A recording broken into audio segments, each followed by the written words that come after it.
میں نے دیکھا ہے بہت سارے لوگ ایسے ہیں جن کے ساتھ لوگ آنا جانا ملنا بیٹھنا آہستہ آہستہ چھوڑ دیتے ہیں، اور وہ کس لیے چھوڑ دیتے ہیں؟ وہ ان کے رویے کی وجہ سے چھوڑ دیتے ہیں، ان کے انداز فکر کی وجہ سے چھوڑ دیتے ہیں، ان کے شکووں کی وجہ سے چھوڑ دیتے ہیں۔ مزاج ہوتا ہے نا ہمارا کہ ہمیں شوق ہوتا ہے تعلق زیادہ لوگوں کے ساتھ ہو، اور پھر یہ بھی شرط ہوتی ہے کہ میں جس کے پاس جاؤں وہ مجھے یہی کہے کہ تو میرے ساتھ ہی پیار کر۔ ایک صاحب مجھ سے کہنے لگے کہ یہ میں محفل کراتا ہوں، آپ بھی تشریف لائیں، اور میں 20 علماء کو بلا چکا ہوں اور بڑے بڑے نامور نام انہوں نے میرے سامنے لیے۔ میں نے ان سے پوچھا کہ جو نام آپ نے لیے ہیں اور آپ کی تصویریں بھی ساتھ ہیں، میں الحمدللہ تسلیم کر گیا ہوں آپ کی بات کو، لیکن سوال میرا یہ تھا کہ کیا آپ نماز بھی پڑھتے ہیں؟ 21 علماء کو آپ نے بلایا یا 20 کو بلایا اور بڑے بڑوں کو بلایا، اور مجھے بھی آپ دعوت پیش کر رہے ہیں، تو نمازی بھی آپ ہیں، نمازی بھی ہیں؟ تو کہنے لگے یہ آپ دعا کریں میں نماز پڑھنا شروع کر دوں۔ میں نے ان سے کہا خدا کے بندے، اب اگر تو کسی اور کو بتائے گا کہ 20 اتنے بڑے لوگوں سے میرا تعلق ہے، پڑھتا میں نماز بھی نہیں، تو لوگ کیا سوچیں گے کہ 21 مولوی مل کے بھی ایک بندے کو نمازی نہیں بنا سکے۔ تو آپ اپنے لب و لہجے سے صرف باتوں سے گرویدہ کسی کو کر لیں گے؟ آپ یہ دیکھیں کہ اخلاق کس طرح کا ہے، لہجہ کس طرح کا ہے، آپ کے بات کرنے کا انداز کتنا حسین ہے، اس لفظ کے اندر حسن کتنا زیادہ ہے۔ نبی پاک صلی اللہ علیہ وسلم بھی تبلیغ فرماتے ہیں، ہم بھی تبلیغ کرتے ہیں۔ میں اور آپ جب تبلیغ کرتے ہیں تو اس تبلیغ کے اندر شکوہ ہوتا ہے اور تنقید ہوتی ہے، اور بعض جگہ میں نے یہ بھی دیکھا ہے کہ طنز ہوتا ہے، طنز۔ ہم دوسرے کو دین کی دعوت رہے ہیں، لیکن ہمارے لب و لہجے سے طنز اور ترش روئی چھلکتی ہے۔ تو دولت کے پیچھے لگ گیا ہے، تو بالکل جاہل ہے، تو بالکل تیرے خاندان میں سے بھی کوئی نہیں ادھر آتا۔ آپ طنز کر رہے ہیں، آپ دعوت دین نہیں دے رہے۔ دعوت دین تو گلدستے میں رکھ کے پیش کی جاتی ہے، اس کی تو ایک خوبصورتی ہے، اس کا تو ایک حسن ہے، اس کی تو اپنی ایک جاذبیت ہے، اس کی اپنی ایک نورانیت ہے۔ صحابہ کرام علیہم رضوان فرماتے ہیں کہ حضرت سعد بن معاذ رضی اللہ تعالیٰ عنہ کا جنازہ تھا، اللہ کے پیارے محبوب صلی اللہ تعالیٰ علیہ وسلم نے جنازے کی امامت فرمائی، اور جنازے کی امامت کے بعد ابھی نہ قبر کے تیار ہونے میں کچھ ٹائم باقی تھا، تو حضور زمین پہ تشریف فرما ہوئے، لوگ قبر کی تیاری میں ہیں۔ بعض اوقات ہوتا ہے نا ابھی قبر نہیں تیار ہوئی، تو کہتے ہیں کہ لکڑی کے ساتھ حضور نے زمین کریدنی شروع کر دی، اور دیر تک حضور نے چہرہ نور کو زمین کی طرف جھکائے رکھا، گویا زمین شرف دیدار حاصل کرتی رہی۔ دیر تک چہرہ نور جھکا رہا زمین کی جانب، حضور نے رخ نور کو پھیر لیا۔ صحابہ کہتے ہیں کہ ہم نہ بڑے، جب حضور ہمارے قریب ہوتے تھے تو ہمارا خیال ہوتا تھا کہ رحمت کی برکھا ہے، اپنے اپنے حصے کا کرم اڈیل لے اپنے اوپر۔ فرماتے ہیں منتظر تھے کہ حضور کب ہماری طرف رخ انور پھیریں اور ہم کریم سے کوئی بات سن سکیں۔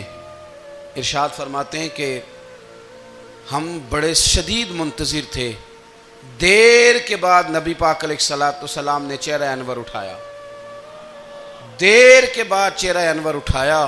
یہ دیکھیں تبلیغ ہو رہی ہے، اور جب حضور نے چہرہ انور اٹھایا تو آنکھوں میں آنسو تھے، رو رہے تھے، اور 3 دفعہ حضور نے فرمایا، چونکہ قبر تیار ہو رہی تھی، 3 دفعہ نبی کریم نے فرمایا لوگو قبر آخرت کی منزلوں میں سے پہلی منزل ہے، اس کی تیاری کر لو، اس کی تیاری کر لو، اس کی تیاری کر لو۔ 3 دفعہ حضور نے یہ جملے دہرائے۔ کیوں؟ ایک میں تبلیغ کرتا ہوں پر اس میں نہ درد ہے، نہ رونا ہے، نہ وہ لب و لہجہ ہے۔ ایک حضور دعوت دے رہے ہیں قبر کی تیاری کی، لیکن اس میں آنسو ہیں، اس میں خاص رغبت ہے غلاموں کے لیے۔ تو اپنی زندگی کے اندر جو ہمارا انداز تکلم ہے، ہمارا انداز گفتگو ہے، میں کہا کرتا ہوں کہ ہم نا دین کے لیے جب کلام کر رہے ہوتے ہیں تو شدت ہوتی ہے ہمارے جملوں کے اندر، بعض مقامات شدت کے ہوتے ہیں۔ آپ جہاد کی بات کر رہے ہیں، ناموس رسالت کی بات کر رہے ہیں، تو کسی جگہ آپ کے لب و لہجے کے اندر شدت کا ہو جانا برا نہیں ہے، بلکہ وہ اچھا ہے۔ لیکن میرے عزیز ہر وقت ہی کچھ لوگ تلخ ہیں، انہیں کسی وقت بھی آپ ان سے ملاقات کر لیں وہ لوگ آپ کو پریشان ہی نظر آئیں گے۔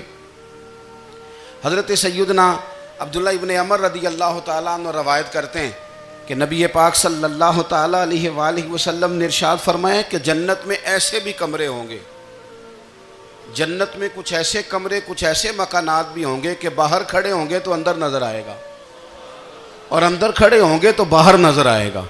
یعنی ایک تو تم آئینے لگاتے ہو نا، وہ دیواریں اتنی شفاف ہوں گی کہ اندر باہر سے ان کا حسن دکھائی دے گا۔ حضرت سیدنا مالک اشعری رضی اللہ تعالیٰ عنہ بیٹھے تھے، کہتے ہیں میں نے فوراً عرض کی حضور وہ ملیں گے کس کو؟ وہ جو اتنے حسین گھر ہوں گے کہ دیواریں ہی شیشے کی محسوس ہوں گی، اندر باہر سے حسن کے جلوے دکھائی دیں گے، حضور وہ ملیں گے کسے؟ تو اللہ کے پیارے محبوب علیہ السلام نے فرمایا وہ اس کو ملیں گے جو گفتگو اچھی کرے گا، جو گفتگو اچھی کرے گا، لب و لہجہ اخلاق والا ہوگا، گفتگو اچھی کرے گا، لوگوں کو کھانا کھلائے گا، اور جب لوگ سو رہے ہوں گے تو وہ اٹھ کے اپنے رب کی عبادت کرے گا۔ اس شخص کو وہ مکانات ملیں گے جن کی دیواریں آئینے کی مانند ہوں گی، جن کا حسن تازہ ہوگا، جن کو اللہ تبارک و تعالیٰ نے اپنے فضل سے مزین کیا ہوگا، سنوارا ہوگا۔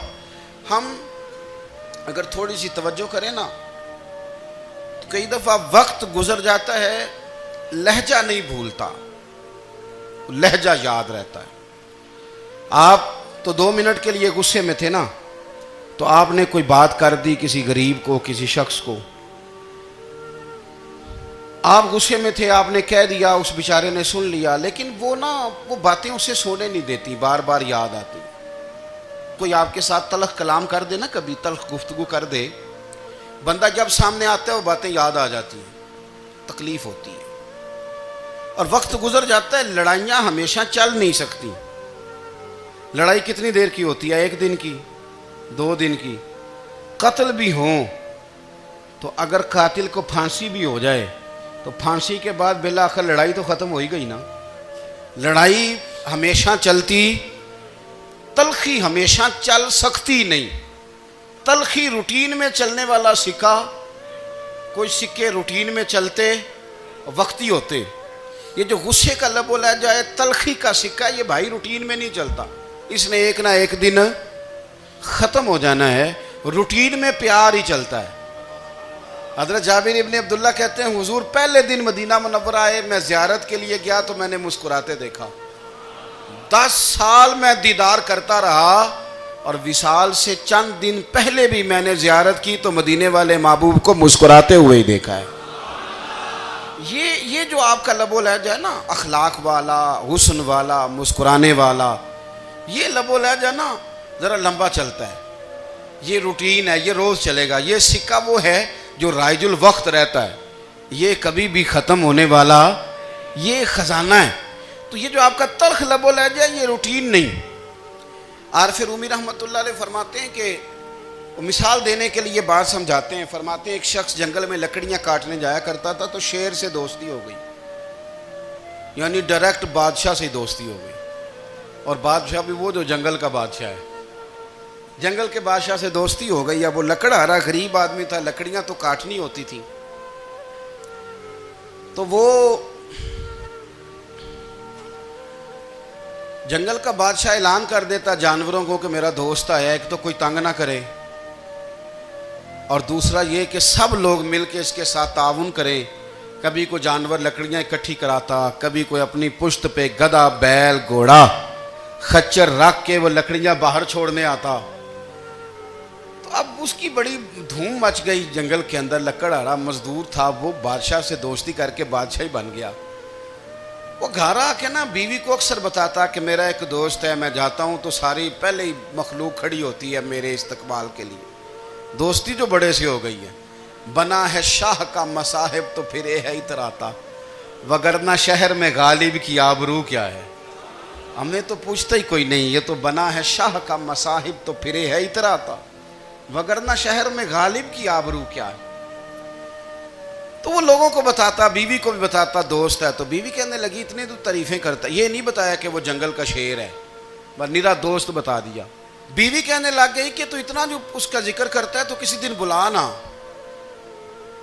بلا کسی دن تاکہ اس کی دعوت کریں.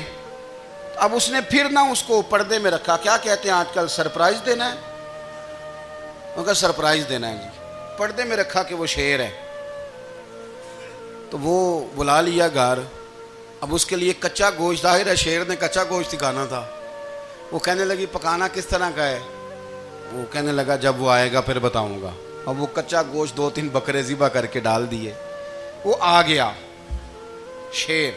اور پھر امی کہتے ہیں جب وہ آیا نا تو اس کی بیوی نے دیکھا تو اس نے ایک سخت جملہ کہہ دیا. کہنے لگی اوہو میں سمجھی تھی پتہ نہیں کون ہے. اس طرح کے درندے تیرے یار ہیں، کتے بلے دوست بنائے ہوئے ہیں. یہ کیا بات ہوئی؟ خیر وہ شیر نے سن لیا، گوشت کھایا، وہ چلا گیا. اگلے دن لکڑ آ رہا، لکڑیاں کاٹنے گیا تو شیر نے ملاقات کرتے ہی لکڑ آرے سے کہا کہ یہ نا کلاڑی اٹھا اور میری پشت پہ نا ایک زخم کر دے. اس نے کہا نہیں میں یہ کام نہیں کرتا، تو میرا دوست ہے. اس نے کہا سن بھائی میں نے پیار سے کہا ہے تو مان جا، ورنہ میں ہوں شیر، میں نے تجھ سے منوا ہی لینا ہے. میں کوئی تکلیف دوں گا مناسب نہیں، تو کر. اس نے کلاڑی اٹھائی اور اس کی پشت پہ ایک زور سے زخم لگا دیا، خون بہنے لگا. اس نے کہا تو نے آج کے بعد آنا ہے، لکڑیاں کاٹنی ہے، تجھے کوئی کچھ نہیں کہے گا، بس یہ ایک حکمت تھی جو میں نے کیا ہے. قصہ مختصر. وہ آتا رہا، لکڑیاں ملتی رہیں، خدمت بھی ہوتی رہی. 6-8 ماہ گزر گئے. ایک دن شیر اس سے کہنے لگا یہ میرے ذرا بال اٹھا کے دیکھ، وہ جو تو نے زخم لگایا تھا وہ کہاں پہ ہے؟ اس نے وہ بال اٹھا کے دیکھا تو زخم ملا ہی نہیں. کئی جگہ پہ ٹٹولا کا یار یہاں تھا یہاں تھا یہاں تھا. شیر نے پھر کیا کمال ہی جملہ کہا. اس نے کہا کہ وہ جو کلاڑی کا زخم تو نے لگایا تھا نا وہ مکمل ہو گیا، لیکن تیری بیوی کا جو لہجہ تھا اور اس کی جو تلخی تھی وہ آج تک میرے ذہن میں موجود ہے. وہ ابھی بھی مجھے تکلیف دیتی ہے. بات سوچتا ہوں مجھے اس نے درندہ کہا، اس نے میرے بارے میں اتنے کچے اور کمزور اور سخت جملے کہے، تو وہ بات مجھے بھولتی، وہ آج بھی میرے ذہن میں اسی طرح گونجتی ہے. تلخ جملے جو اس نے کہے اور خوفناک جو انداز اس نے اختیار کیا، وہ بات مجھے کبھی بھی بھولتی. تو آپ کے لفظ لوگوں کو بھول جاتے ہیں پر لہجہ یاد رہتا ہے اگر ہم اپنے لہجے پر تھوڑی توجہ ہی کر لیں. کچھ لوگ کہتے ہیں جی میرا جی روٹین ہی یہ ہے بات کرنے کی. تو یہ یاد رکھنا کسی وقت ایسا بھی ہوتا ہے کہ شیر کو سوا شیر مل جاتا ہے. پھر ایسا نہ ہو کہ آپ کی تلخی کی جواب میں کوئی اس طرح کی تلخی ہو کہ پھر آپ اس کو کبھی بھلا نہ سکیں. ہمارے ہاں نا یہ دور تیزیاں دکھانے کا دور ہے. کچھ لوگ ضرورت سے زیادہ تیزی دکھانے کی کوشش کرتے ہیں. ان بیچاروں کا کبھی کبھی اتنا سخت نقصان ہوتا ہے کہ ان کو ان سے بھی کئی گنا تیز بندہ مل جاتا ہے. وہ کسی ایسی جگہ جا کے بیچارے الجھ جاتے ہیں جہاں سے واپسی کا راستہ نظر نہیں آتا. حضرت ہانی رضی اللہ تعالیٰ عنہ اپنی قوم کے ایک وفد کے ساتھ نبی پاک صلی اللہ علیہ وسلم کی بارگاہ میں حاضر ہوئے. نبی پاک علیہ السلام نے ان کی ساری باتیں سنی.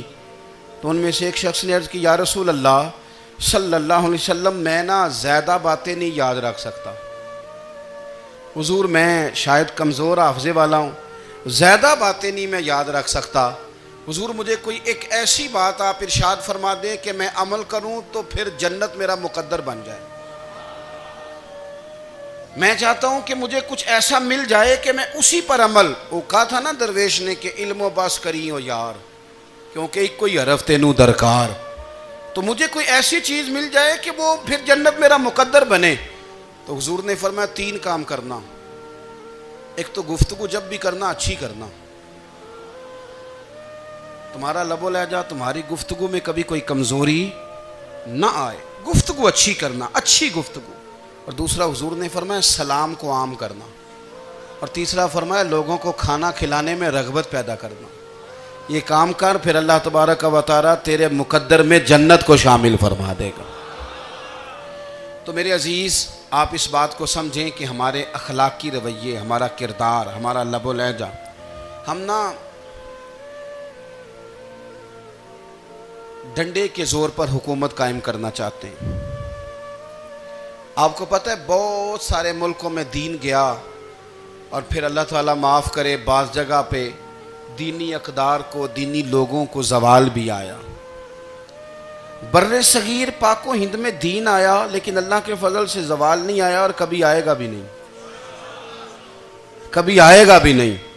وہ جو ہم پہ بڑا اعتراض کرتے ہیں نا ہمارے معاملات پہ اور بڑے بڑے فتوے دیتے ہیں، یہ بات وہ بھی کہتے ہیں کہ ان کے دلوں میں عشق رسول کی شمع بہت زیادہ فیروزہ ہیں، یہ بیگانے بھی مانتے ہیں۔ کیوں بھلا؟ اس کی وجہ سمجھیں، ہمیں جو دین پڑھایا ہے وہ صوفیاء نے پڑھایا ہے، اور صوفی جو دین پڑھاتا ہے نا اس کا لب و لہجہ میٹھا بڑا ہوتا ہے، اس کے لب و لہجے میں اخلاص بڑا ہوتا ہے، اس کے لب و لہجے میں للہیت بڑی ہوتی ہے، تلخی نہیں ہوتی۔ تو وہ دین پڑھاتے نہیں، وہ گھول کے پلا ہی دیتے ہیں۔ انہوں نے نا لوگوں سے پیار ڈالا، لوگوں کی ان کے ساتھ محبت ہو گئی، پیار ہو گیا، پھر انہوں نے میٹھے انداز میں لوگوں کو دین سمجھایا، ان کو اچھے طریقے سے اچھے لب و لہجے میں دین کی اور خیر کی باتیں ان تک پہنچائیں۔ اس کا فائدہ یہ ہوا میرے عزیز کہ لوگوں کی روحوں تک دین اتر گیا ہے۔ ہمارے وہ بچے جن کی عمریں ابھی بالکل چھوٹی ہوتی ہیں، 4 سال 5 سال کی، وہ بھی رسول پاک کا نام لیتے ہیں تو بڑے وجد کے عالم میں لیتے ہیں۔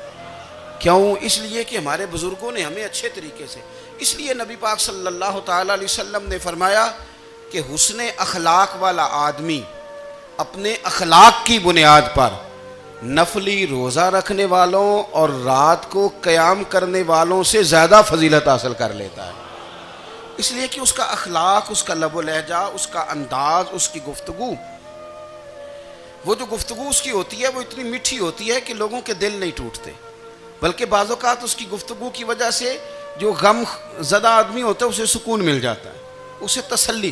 دیکھیں، انسان نے انسان رہنا ہے، اس نے نہ فرشتہ بننا ہے معاذ اللہ، نہ اس نے خدا بننا ہے، اس نے انسان رہنا ہے، لیکن وہ کچھ بھی نہیں کسی کا سنوار سکتا، صرف اتنا ہے کہ اگر آنے والے کی وہ صرف اشک شوئی کر دے، بات توجہ سے سن لے اور جاتے وقت 2 جملے تسلی کے بول دے، اور اس کے جو بول ہوں وہ ذرا میٹھے ہوں، میٹھے ککھ سواد نہیں مشری اندر، اساں کھنڈا وی چکھ ڈٹھیاں پنے نہ ساریاں شیواں نالوں گلاں سجن دیاں مٹھیاں۔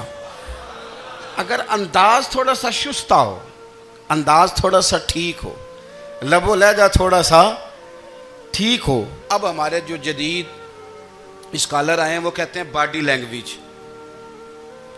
باڈی لینگویج کیا ہے؟ نہیں، آپ نے کچھ بھی نہیں کہا لیکن کسی بندے کی طرف دیکھ کے نا آپ طنزاً ہنسے ہیں، صرف تکلیف ہوتی ہے کہ نہیں؟ تو آپ نے بات تو کی کوئی نہیں، اس کا مطلب ہے لفظوں کا نہیں، لہجوں کا بھی اثر ہوتا ہے، لہجوں کا بھی اثر ہوتا ہے۔ جو لہجے ہوتے ہیں یہ بڑے دیرپا ہوتے ہیں، ان کے اندر بڑی مسکراہٹ ہوتی ہے، ان کے اندر بڑا پیار ہوتا ہے، اور آپ ترشروح ہو کے جب کوئی کام کرتے ہیں، سخت ہو کے کوئی کام کرتے ہیں، تو پھر اس کے اندر حسن نہیں رہتا، خوبصورتی نہیں رہتی۔ نبی پاک علیہ السلام کا فرمان سنیں، میں بات کو سمیٹوں، کلیجہ ٹھنڈا کرتا ہے۔ حضور نے فرمایا قیامت کے دن میرے زیادہ قریب وہ لوگ ہوں گے جن کے اخلاق زیادہ اچھے ہوں گے، ان کو نہ ذرا نیڑے جگہ ملے گی، قرب میں ذرا جگہ ملے گی، قرب میں۔ اساں جے ہاں گناہیاں دا جدوں آمال نامہ پھرول ہوئے، ذرے ذرے نے سامنے آ جانا ہے، جو جو منہ تھی بولیا بول ہوئے، اساں کول حضور دے بیٹھ رہنا ہے، لکھ عمل ترکڑی تول ہوئے، او دے کولوں کی رب نے حساب لینا جیڑا بیٹھا ہی محمد دے کول ہوئے، او دے کولوں کی رب نے حساب لینا جیڑا بیٹھا ہی حضور دے۔ تو نبی پاک نے فرمایا بیٹھ جاؤ گے میرے قریب، پر شرط ہے اخلاق اچھا ہونا چاہیے، تمہارا لب و لہجہ شستہ ہونا چاہیے، جگہ نیڑے مل جائے گی، نیڑے جگہ مل جائے گی، پر پہلے آنے والوں کو نہیں۔ کوئی کہے میں پہلے گیا ہوں تو مل گئی، نہ اسے ملے گی جس کا اخلاق اچھا ہے، جس کا لب و لہجہ ٹھیک ہے، جس کا انداز فکر اچھا ہے۔ اور ان کا جواب پتھر سے دینا بھی چھوڑ دیں، بس تھوڑا سا اپنے سٹائل میں نرمی لائیں، انداز میں نرمی لائیں۔ کئی دفعہ آپ صحیح بات بھی کرتے ہیں لیکن وہ لہجہ ٹھیک نہیں نہ ہوتا، تو صحیح بات بھی قابل قبول نہیں ہوتی. ویسے ایک بات عرض کروں, اگر روز کی بنیادوں پہ جس طرح تھوڑی سی واک کرتے ہیں تو روز کرنی پڑتی ہے نا, روز کرنی پڑتی ہے.